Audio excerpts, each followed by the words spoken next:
Assalamualaikum warahmatullahi wabarakatuh. Anak-anakku yang Bapak sayangi dan Bapak cintai, khususnya kelas 12 TI. Di sini Bapak akan menjelaskan berkaitan dengan pengontrolan motor listrik. Karena kalian kemarin sudah belajar tentang pengontrolan open loop, closed loop, sistem kendali ya. Nah, sekarang kita ke applicated langsung tentang pengontrolan motor listrik. Oke, mudah-mudahan bermanfaat dan kita bisa mendapatkan pahala dari Allah ya. Oke, lanjut saja karena Bapak tidak akan lama-lama karena berkaitan dengan kuota kalian ya. Oke, di sini bahwa prinsip pengontrolan motor listrik. Nah, ini adalah sebuah motor listrik. Ini ada motor listrik 3 fasa.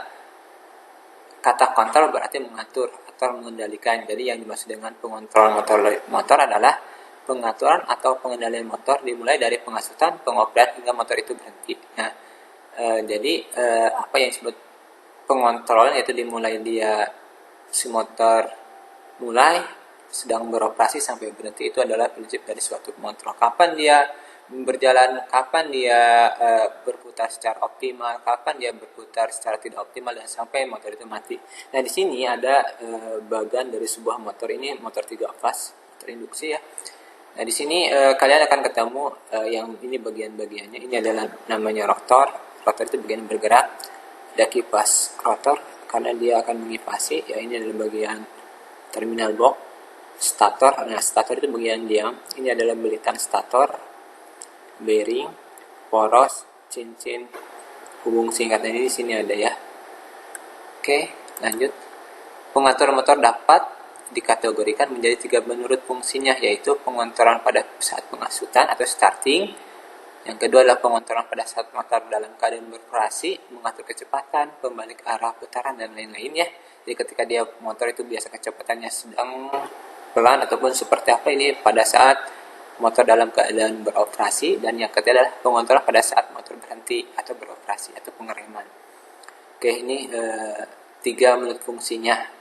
Ada pada saat pengasutan, pada saat berjalan, dan pada saat motor berhenti. Oke, lanjut. Sini sama ya, Bapak buat gambar bukan buat, tapi Bapak mengambil tentang bagian-bagian dari sebuah motor.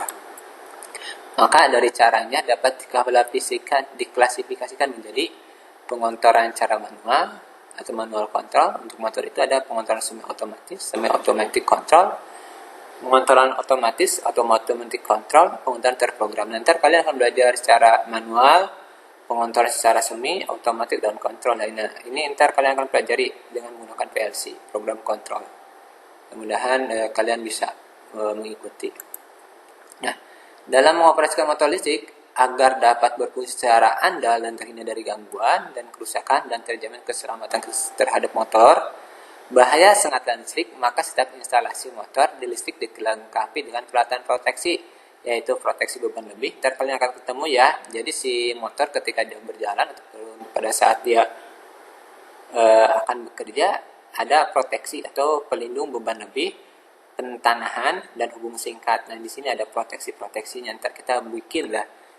Ntar kalian akan ketemu belajar ya ketika kita akan praktek.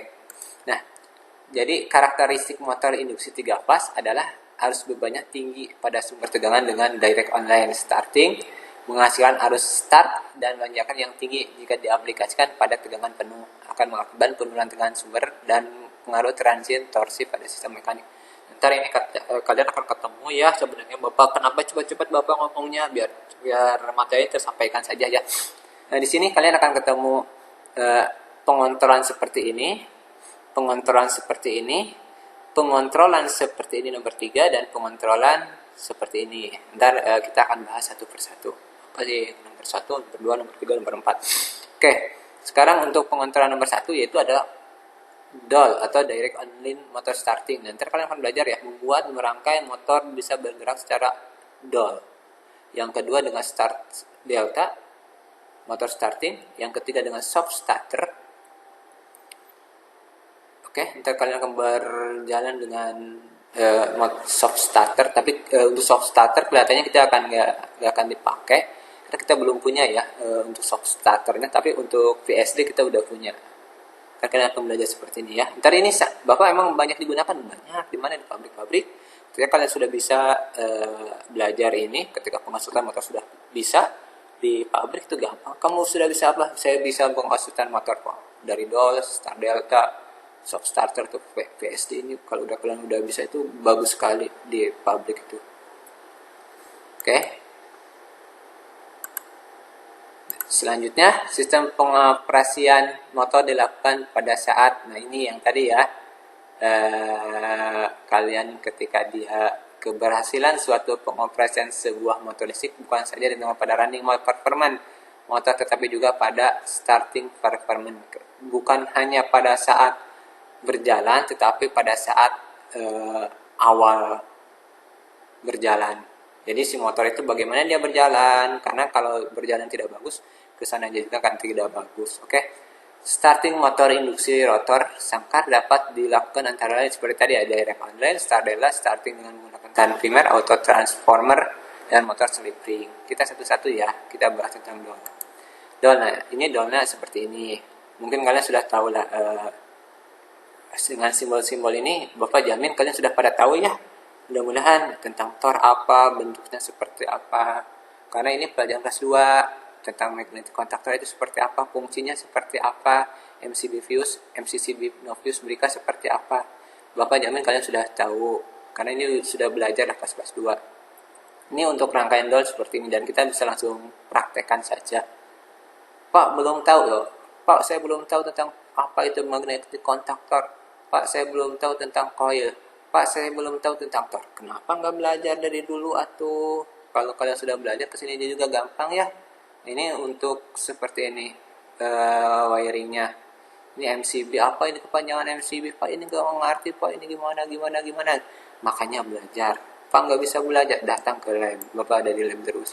Oke, ini start delta. Start delta juga seperti ini dia menggunakan timer. Jadi kondisinya K1 K2 dia kerja start terus delta. K1, K3 jalan, setelah lama kemudian K1, K2 baru jalan. Karena start dulu baru delta.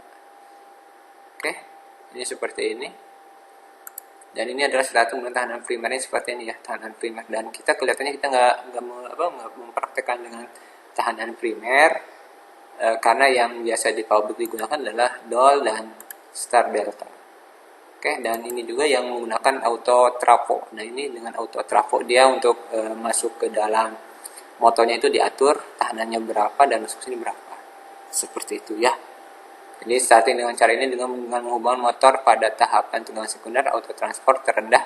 Setelah beberapa saat motor dipercepat, transport motor diputuskan dalam rangkaian dan turbo langsung pada tegangan penuh. Nah, ini juga biasanya digunakan di auto trafo. Udah jarang sebenarnya pengusaha seperti ini yang biasa saya itu dengan menggunakan direct online sama start delta, dan juga yang terakhir itu dengan menggunakan ya VSD atau soft starter ya. Mungkin itu saja dari Bapak, kurang lebihnya mohon maaf, terlalu cepat tidak apa-apa karena Bapak melihat kuota kalian, kasihan kepada kalian ya. Terima kasih, ditutup. Wassalamualaikum warahmatullahi wabarakatuh.